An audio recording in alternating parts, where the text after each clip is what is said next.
right. Thank you for letting me know that you are here, Tess. Welcome, everybody, to the show. My name is Paul Richards, and today our topic is covering how to become more professional and proficient with online communication tools, how to meet better online. And we're going to be talking about unified communication tools, online workspaces, video conferencing tools, and then we'll also be talking about collaboration suites. So all of these together are helping folks work from home, be more productive, communicate online, and of course, many of our partners, audiovisual integrators, and professionals in the industry are using our products, PTZ cameras, webcams, microphones, different products together to create enhanced experiences for corporations, mass deployments of unified communications, but also for studios. How does it work if you're in marketing, in sales? We're going to go over all of that today. And I've got a great presentation. Tess, you're in the presentation inside the computer using a webcam. Yay. So we do have a little live Zoom call going on. Folks are joining. Thank you for joining, everybody. This is going to be a cool one. We're live streaming it to YouTube and Facebook, and everyone gets a chance to learn and enhance your video conferencing skills. So welcome to the modern world of online communications. I really, truly believe that video communications have been pushed forward 2, 3, maybe 4 or 5 years into the future. Necessity is the mother of invention. And by forcing literally every business in the world to work from home, use online video communications, we're all forced to think about, how do we use collaboration tools online? How do we stay productive when we have remote teams around the world? And it truly will influence the way the modern workforce evolves and changes throughout the rest of the decade. So let's take a look at some of the most popular collaboration tools that you really need to know about. And I've organized them into different groups so that we can wrap our heads around which ones should be used for which, and how they can be all used together in a cohesive working environment. It's important to have some familiarity with Skype, GoToMeeting, Slack, Google Suite, Microsoft Teams, Zoom, Office 365. It's important to have a familiarity with these groups, because even if your organization decides to just use Office 365 or just use the Google Suite, you're still going to get invited to a Zoom call. You're probably going to get invited to a Skype meeting, and becoming familiar with those tools will make you more effective. And in just 45 minutes here, we're going to go over all of them. So you're going to get a great kind of look at the different tools and how they're being used. So I want to start off by saying that sharing information is good for business, okay? And the way that you share information is important. If you don't have a webcam, if you have a webcam and you're not using it, you're losing so much of the communication online that's possible. 92% of communication is nonverbal.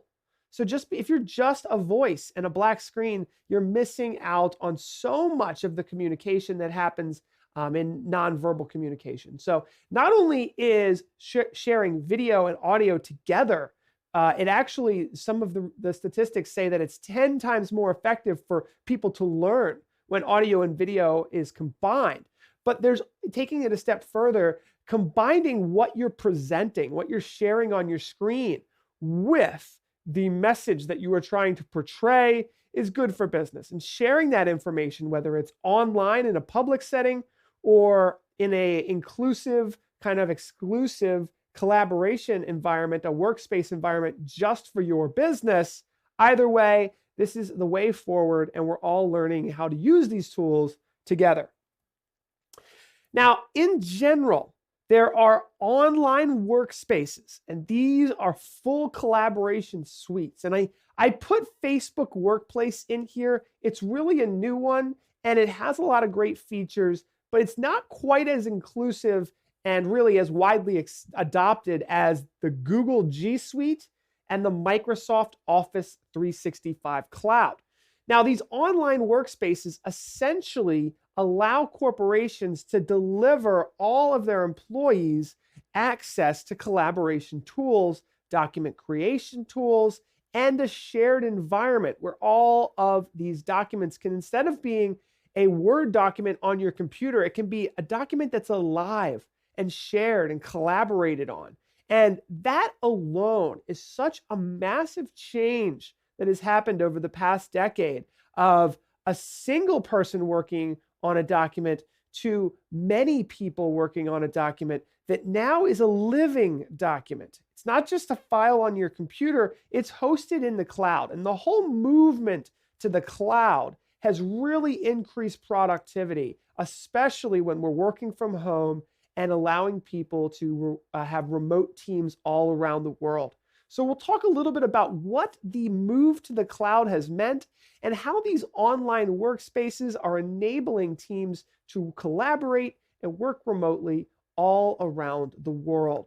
Now, even if your company has Microsoft Office 365 or the Google Suite, which actually includes access to video conferencing and communication technology, many companies still supplement that cloud-based subscription that they buy for many of their employees with more powerful, if you will, video communication tools that are dedicated to video conferencing like Zoom, BlueJeans, WebEx, and Microsoft Teams, for example. So these are really dedicated video communication tools. Zoom in particular has been growing astronomically, getting 20 million downloads a day during the COVID-19 outbreak, becoming something that is almost a consumer tool at this point.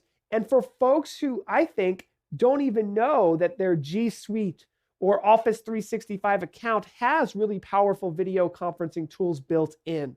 So we're living in a kind of wild, wild west of the cloud where everyone's learning how to use these online workspace tools, teachers in particular, just being forced to train and do their education online, but pretty much everybody in the entire world.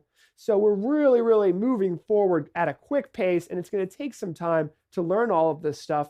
Then finally, we have the collaboration suites. And Slack is a collaboration suite. That's one of the ones that we use at our office. Slack, Discord, HipChat, Microsoft Teams, and Google also has one called Google Chat. And these solutions are essentially channels for threaded conversations where you can start a channel for a specific project and really organize the collaboration and conversations happening between different employees at your company. So these collaboration suites like Slack and Discord and others. Discord is very popular in esports. Slack has really grown astronomically over the past few years as well. And they help kind of organize the short conversations that we all have, taking them out of email, at least for internal emails, and bringing them to a more organized space where we can collaborate intelligently online. So that's from a high level what we're going to look at today, and we're going to dig deeper into these really high level topics. But as you should know, online workspaces, generally it's like a monthly payment. There's a per month payment, like the Google Suite, for example, $6 per month per user. That gains you access to Google Sheets, Google Slides, Google Drive, Google Docs, Google Sheets, Google Slides, Google Drive, Google Chat, Google Meet, and we're going to look at all of this stuff, Gmail, and for $6 a month, you're getting all of these cloud-based tools. And the difference between, let's say, Microsoft Office, which some of us remember buying for $100, $200, that's on your computer. Once it's on the cloud, it can be shared and you can work on it simultaneously, the same documents with other people.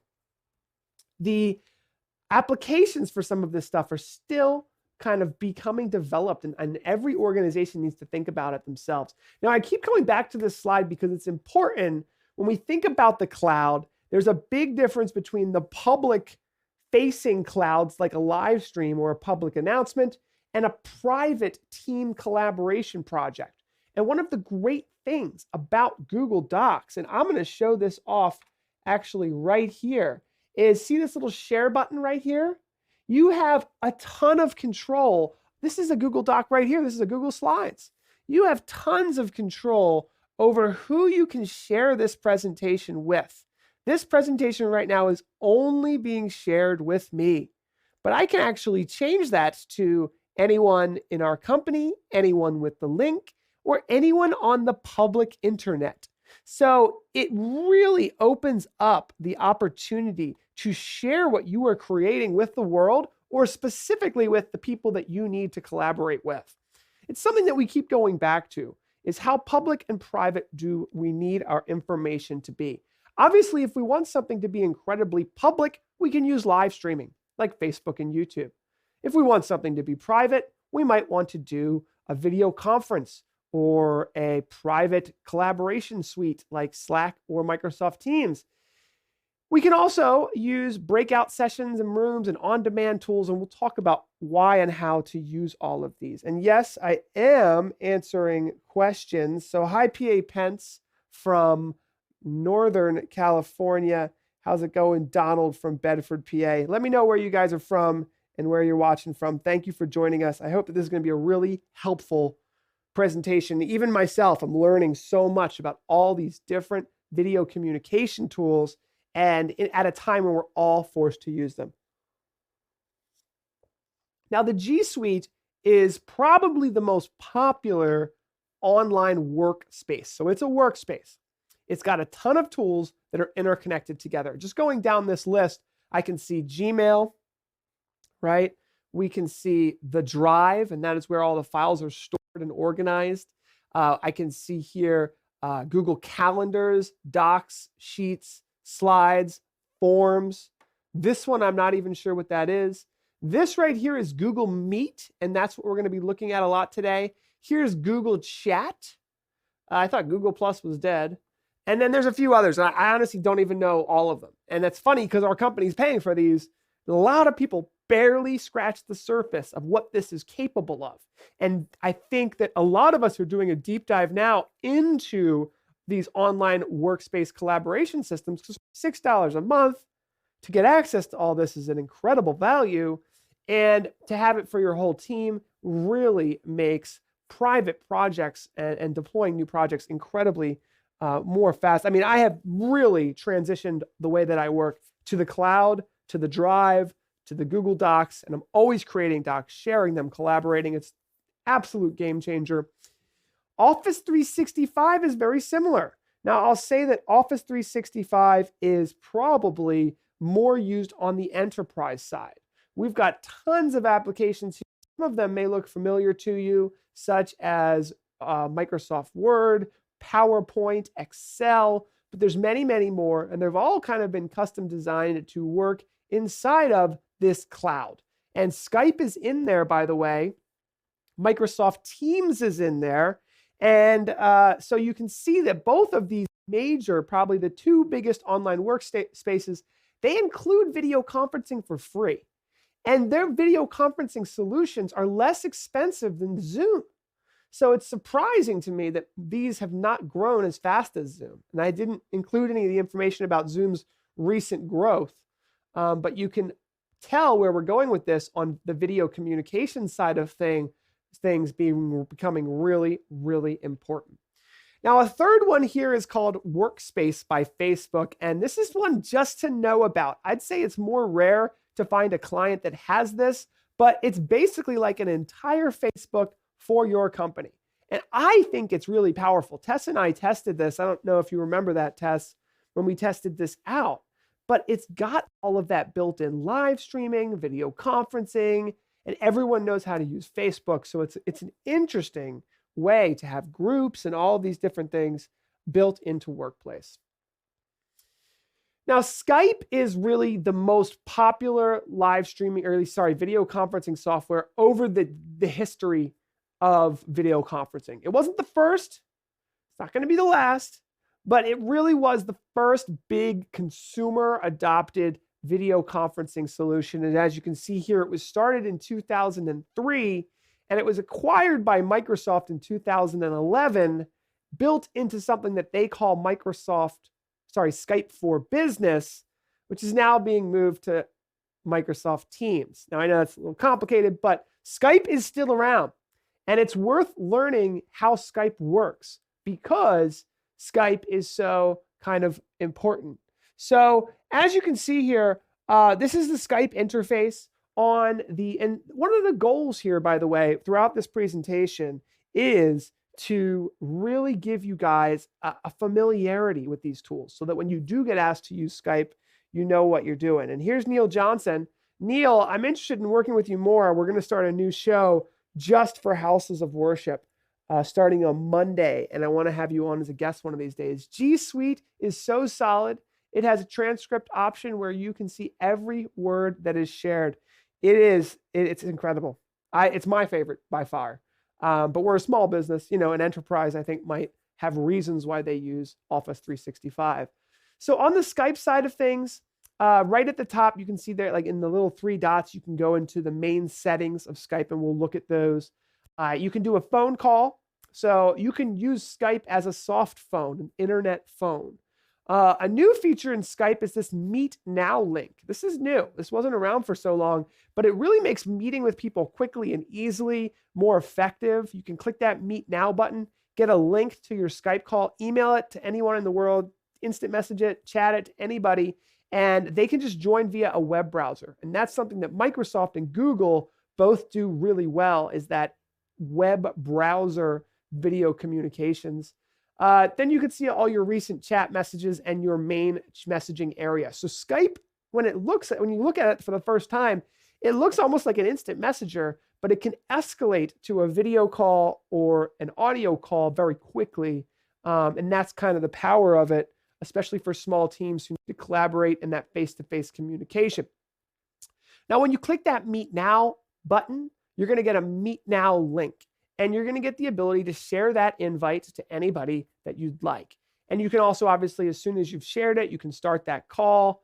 And then in the center there, you've got your audio and video settings for looking at webcams and microphones and making sure you have a good experience. The good thing about this type of video conferencing is that you just need to get a good microphone and a good webcam, and you're good to go. You can really get a beautiful looking setup.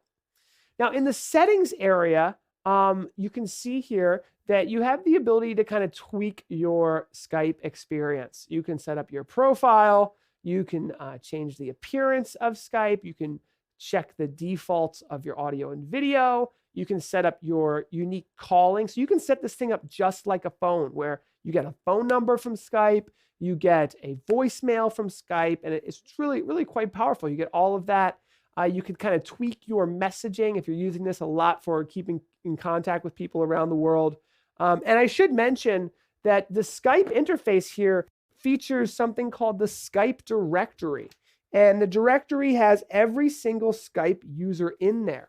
And so if you don't want to show up in that directory, which I kind of wish I don't want to show up in that directory, even though I do, I had to go into my settings and kind of change the privacy so that I don't show up there, because I don't like it when random people are contacting me on Skype. And so there's some issues there that you can deal with. I'm not a big fan of Skype, to be honest, but it is totally free and it's fun. It's good. You know, it was the original video conferencing solution. Okay, Google Meet. Google Meet is totally free, and if you have Gmail, it's built in to Gmail. So it's very, very powerful in that regard, where you can very quickly and easily jump into a Google Meet. Now, Google Meet is replacing Google Hangouts, okay? So Google Hangouts is going away. Google Meet for us has already replaced Hangouts. If you go to meet.google and you have a Gmail account and you're logged into Chrome with an account that has the G Suite, Google Meet will pop up. And Google Meet is starting to look a lot like Zoom, by the way. The latest feature they have is you can have 16 people on the screen in a tile. Why it took Google so long to do that, I don't know, because Zoom has had that for years. But Google is starting to really copy Zoom, and it's a lot cheaper, and it's built into that Google Suite. So I do think that Google's going to win back some of the business that Zoom has been cannibalizing just because of their pricing structure.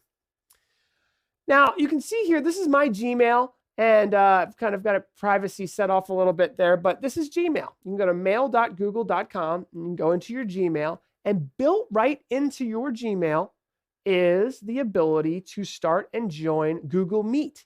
Now, if you haven't seen this yet, that's because, Google is rolling Google Meet out, and some people still have Google Hangouts. Essentially, Google Meet, if you can see there, has got this new little button that says start meeting, join meeting, and it says meet, and there's a little new button there. The Google Chat area, which they're just calling chat right now, that area is the old Google Hangouts. And basically you can type in anyone's name, see if they're online, start a call with them. It's that easy. And then invite people from that call interface.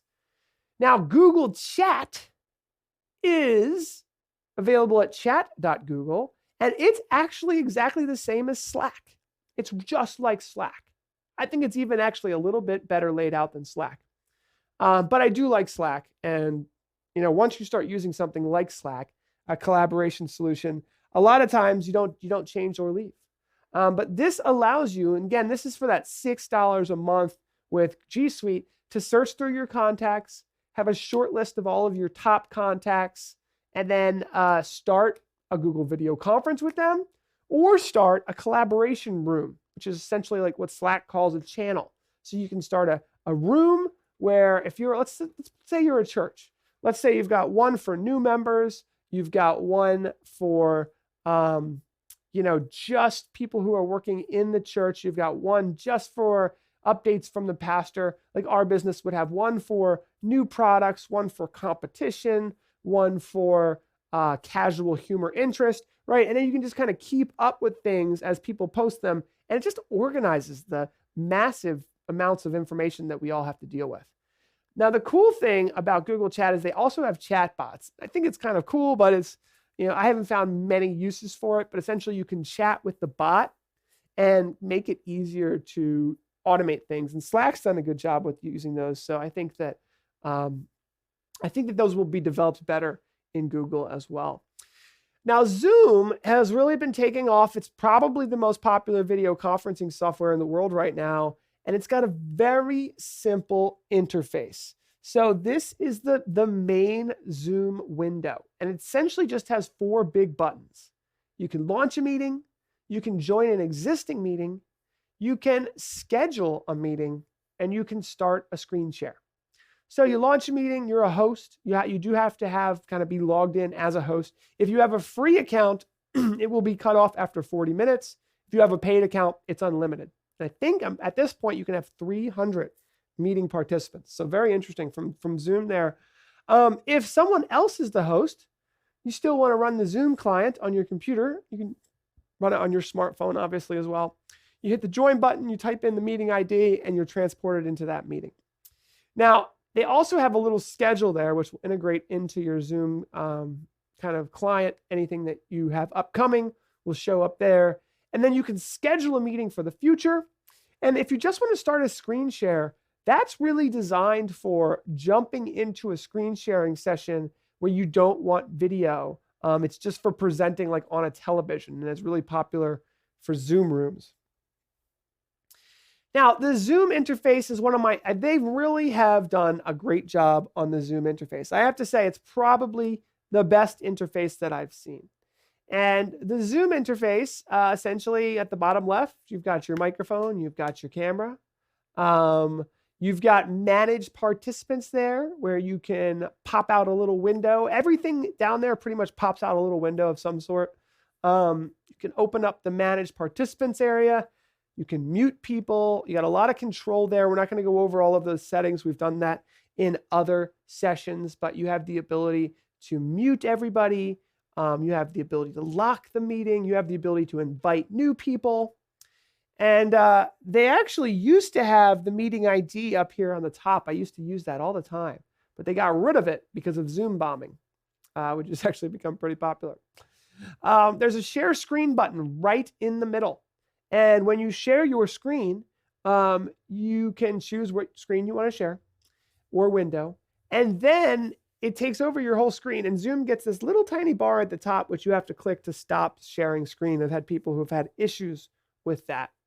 You can record your meeting. You can record it directly to your hard drive or directly to the cloud. Skype, by the way, and Hangouts also have recording features as well.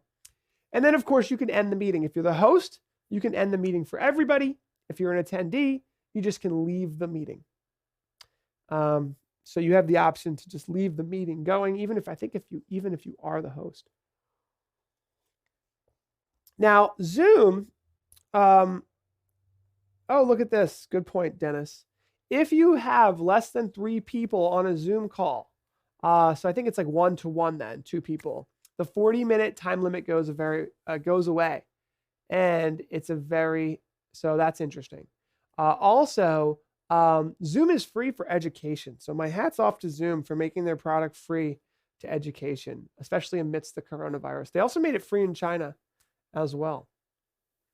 Now, the Zoom settings area here is where you have all of your settings, and we're not going to go over every single one because there are so many. But this is where you can test your audio.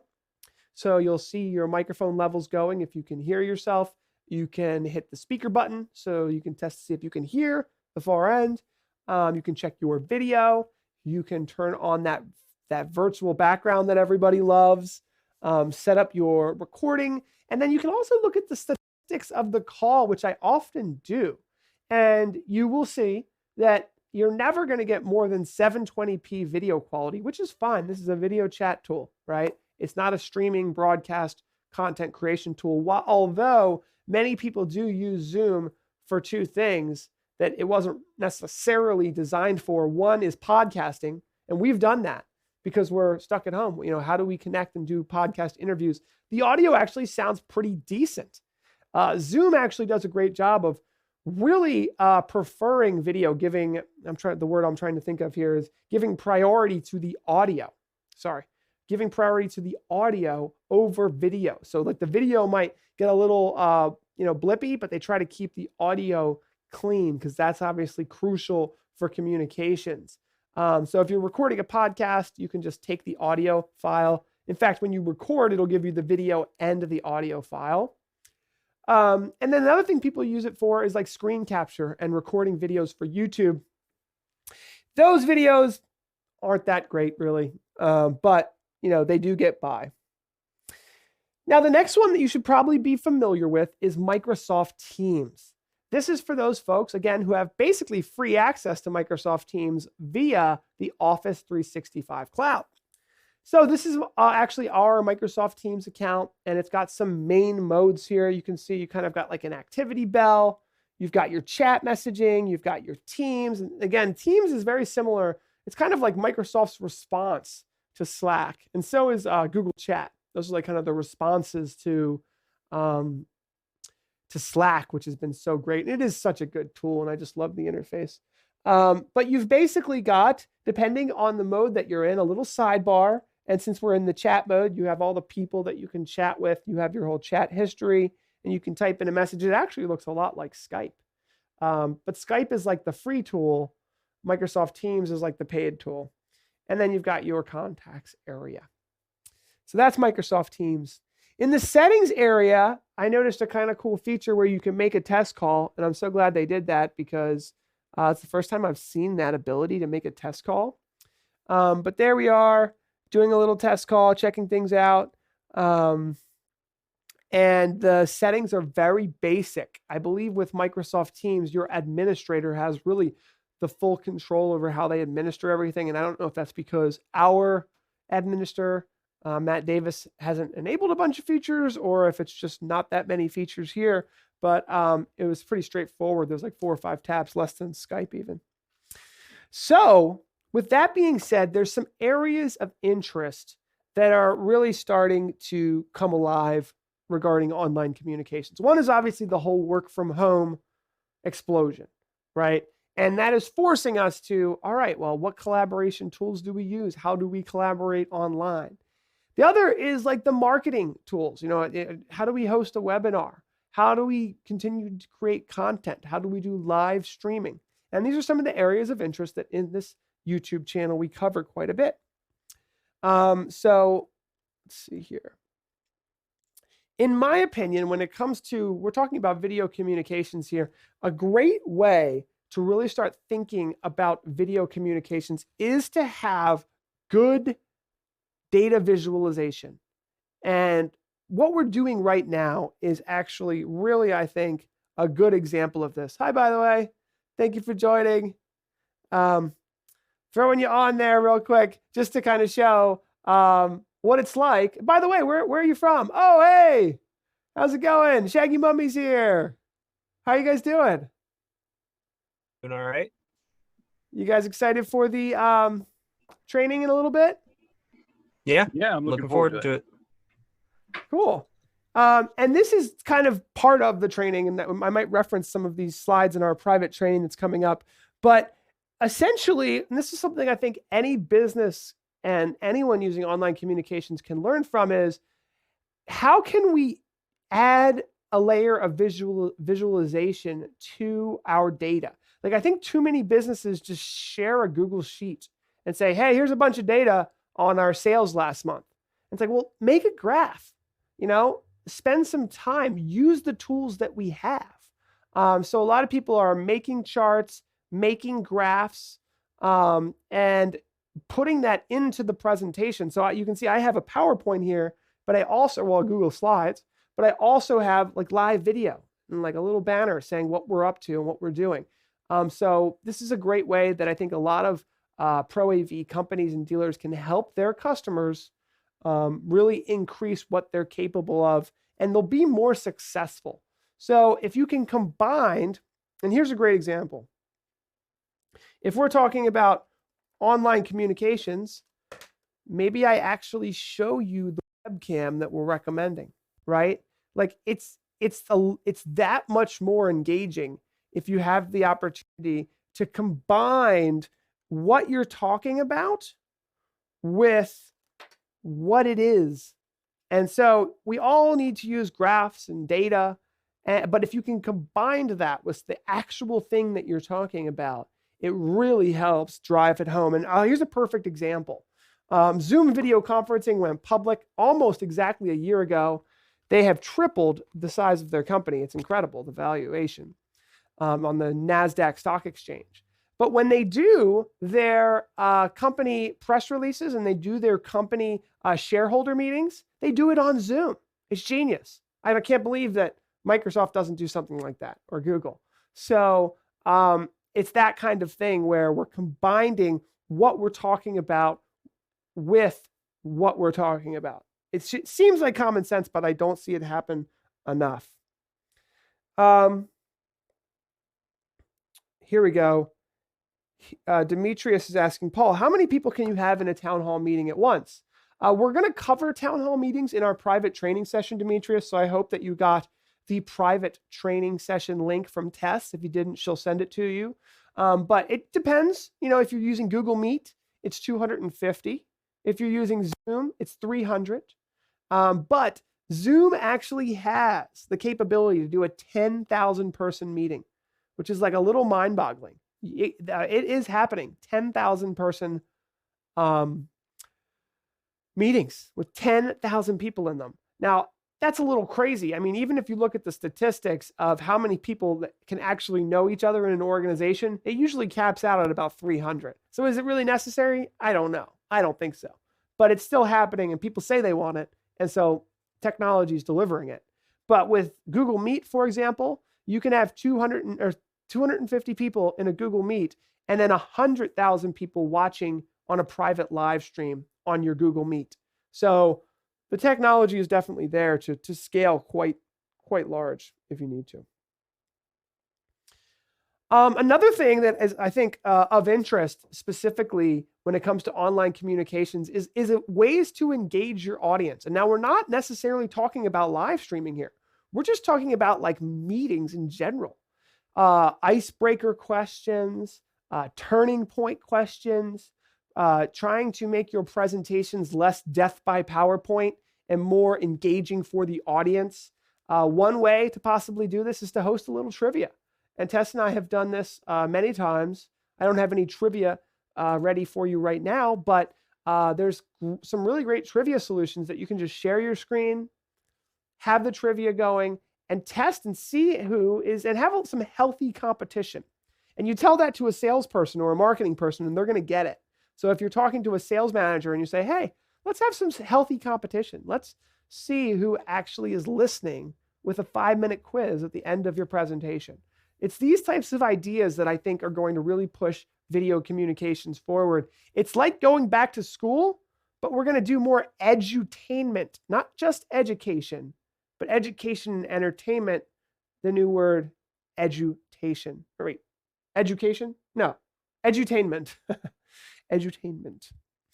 Now, there's some really great tools that I think people should really know about and how to use now that we've kind of high level looked at the solutions out there and familiarized ourselves with the different communication tools. Now, obviously for data visualization, which is very important for many companies, even educational teachers, there's data. And maybe you're a scientist, maybe you're just a salesman, right? New study that came out said that only 1 out of 9 people in America today who are in the workforce are salespeople. It's a lot of people, 1 out of 9.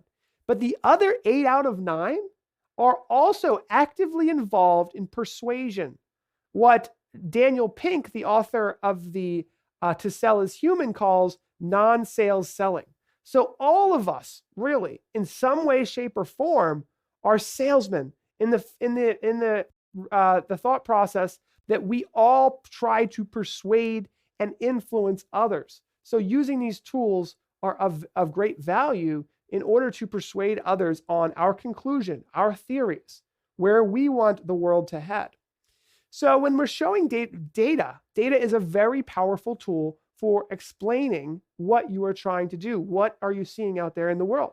Obviously, Excel, Microsoft Excel, Google Sheets allow you to do that. You can plot out the data and you can visualize it on a chart. And then you can take it a step further and really annotate on parts of the data to exemplify and really bring focus onto the part of the data that you find most important during your presentation.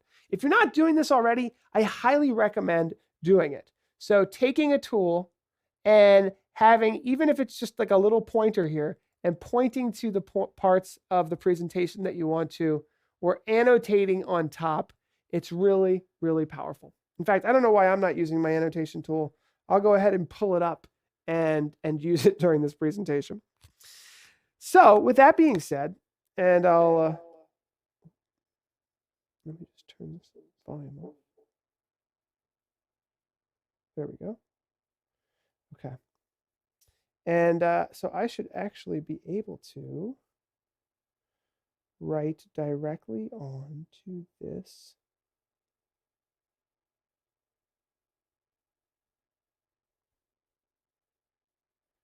Okay. My telestrator is working, but I don't have it pulled into my software. If you guys want to see my telestrator, let me know because I'm happy to show it off. Let's see here. Here's my telestrator here. I'll just quickly show it off, but I got to pull it into my software, but I have the ability to kind of like telestrate onto my current slides. But I got to pull that alpha channel layer into our software. So it's something that I want to do. If you guys want to see it, I'll show how that works. The other thing is video production.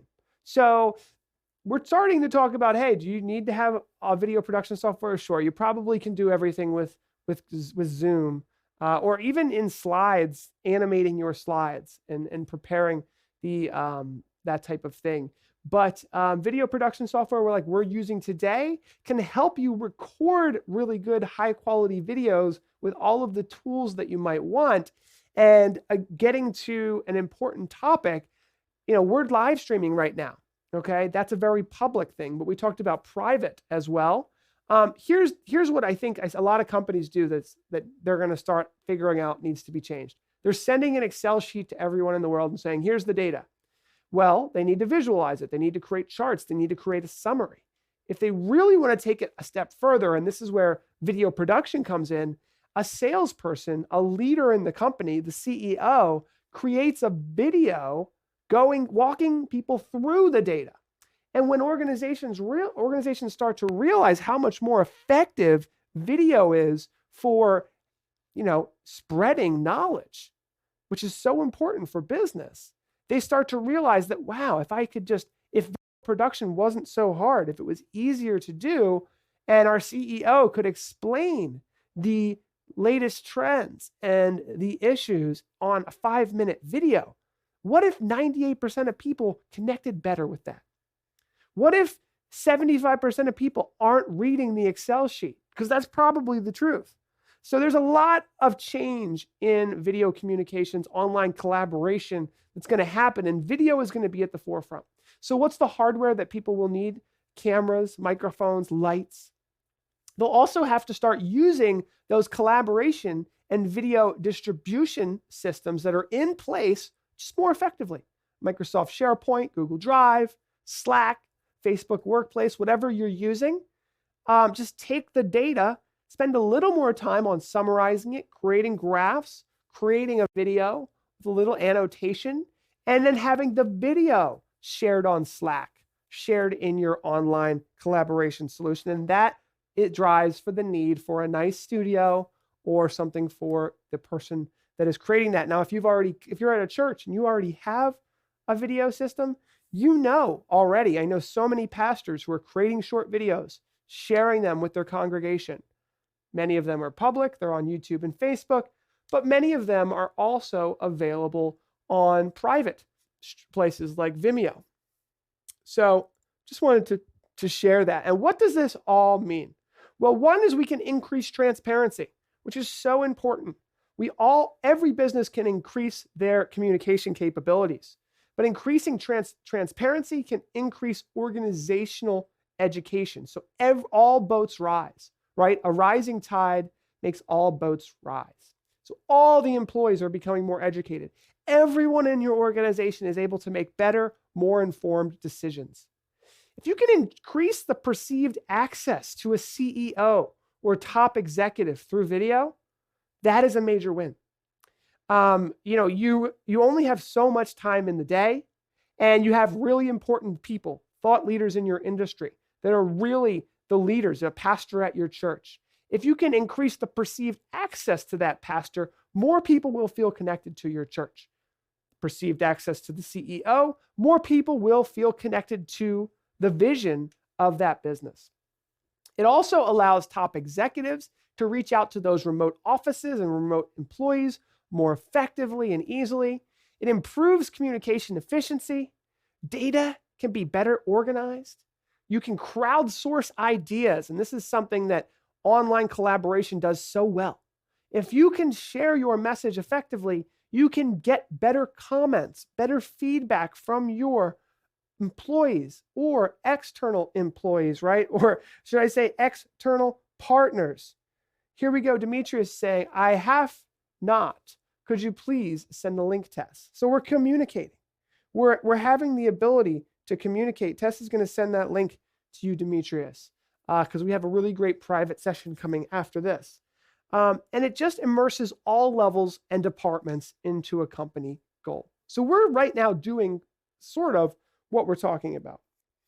And I'm happy to open this up to Q&A because we're starting to kind of wrap this up, but we're having the ability to measure the pulse of your business and the results.